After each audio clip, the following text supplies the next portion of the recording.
Fala galera do canal Science Extreme, que é o professor César Lisboa gravando mais uma videoaula. Essa videoaula, ela se refere a uma das aulas práticas que a gente trabalha o conceito de sombra e penumbra. À esquerda do observador, um canhão de luz e dois ímãs, um ímã maior e um ímã menor, representando o papel da Lua, o ímã menor, e da Terra, o ímã maior circular aí. Duas semi-esferas. Feito?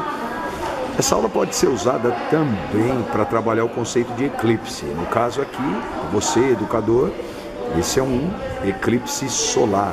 A Lua se posicionando na frente da Terra, dependendo da localização do observador aqui no planeta Terra, ele não consegue visualizar a luz do Sol. Dependendo da localização dele, ele consegue. Considerando que o Sol é sempre uma fonte extensa e existe uma diferença muito expressiva no tamanho dele em relação à Lua, o que explica a sobreposição da Lua no Sol é a distância. Mas o que eu estou chamando a atenção aqui é para a região de sombra. Apesar de ser uma fonte extensa, ou seja, uma quantidade grande em relação ao objeto opaco, que no caso aqui é a Lua, a gente consegue projetar uma sombra devido à distância, diferente da penumbra. Aqui. Então vamos observar agora só a fonte extensa e a esfera, a semi-esfera maior, que representa o planeta Terra. Perceba que essa região mais escura é a região de sombra e a região mais clara, a região de penumbra. Então quando surge a penumbra e a sombra, quando a fonte luminosa é extensa, ok? É isso que a gente observa aqui. Sombra e penumbra, fonte extensa em relação ao objeto opaco. O que é uma fonte extensa? É quando a dimensão dessa fonte é bem expressiva em relação ao objeto opaco que fornecerá a sombra. Galera, então a gente improvisou um armário de luz. Ali tem uma luz fazendo o papel de fonte extensa. Aí meu aluno vai fechar a portinha do armário, fecha a porta do armário, e aí a gente consegue transformar essa fonte extensa numa fonte pontual. O objetivo é fazer essa fonte pontual e a fonte extensa, se abrir a porta do armário, passar pelo objeto opaco. Meu aluno está mostrando o objeto opaco, nada mais é do que um palito de churrasco e uma cartolina. E a sombra ou sombra e penumbra do objeto opaco será projetada neste anteparo, ok? Beleza, agora vamos começar o experimento. Então, o primeiro objetivo é, com o armário fechado, gerar uma fonte luminosa pontual ou pontiforme. E a gente percebe que o objeto opaco projeta apenas uma sombra no anteparo. Agora meu outro aluno vai abrir o armário e a gente vai mudar o padrão.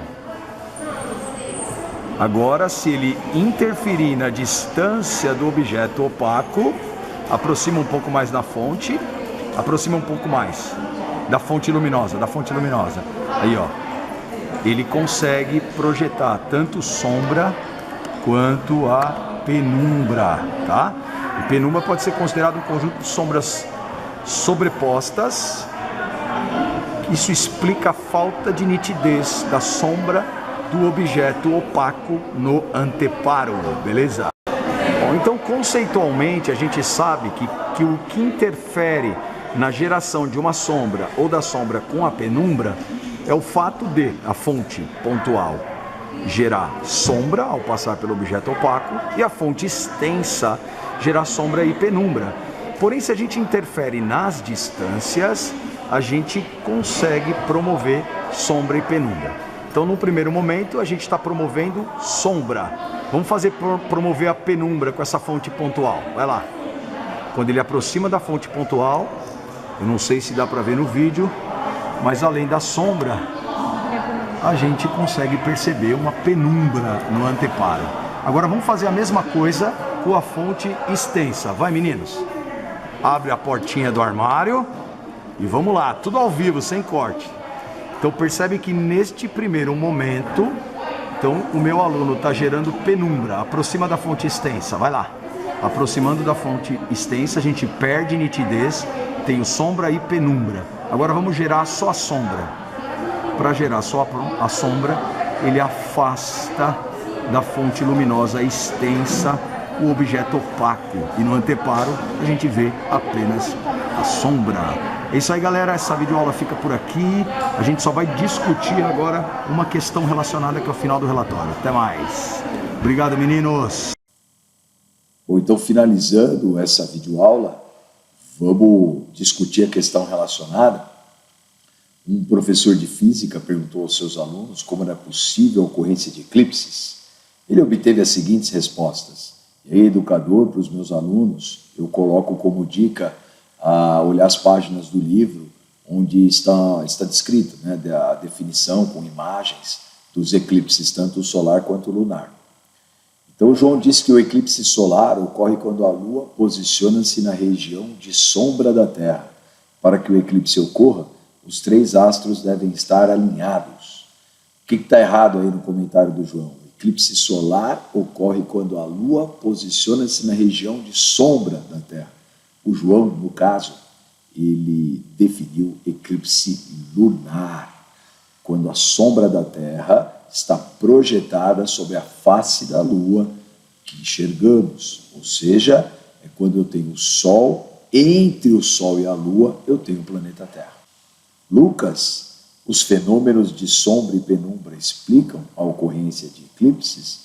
Não só explicam, como permitem a classificação em eclipse total, parcial, penumbral. A linha afirma que o princípio da propagação retilínea da luz possibilita a ocorrência dos eclipses. Perfeito. Não basta que os astros estejam alinhados no eclipse. É preciso uma propagação retilínea da luz solar. Marca a alternativa correta quanto às respostas dadas pelos alunos. Os 3 alunos estão corretos? Não. O João está errado. Aline e João estão errados? Não. A Aline está certa. Somente João está errado. Então, a alternativa C. E aí, corrijam, com base na explicação inicial, o que está errado na explicação do João. Só retomando, João definiu eclipse lunar e não eclipse solar. Galera, essa videoaula fica por aqui. Espero ajudá-los aí na preparação para as avaliações e na qualificação da produção da aula prática. Até mais, até a próxima videoaula.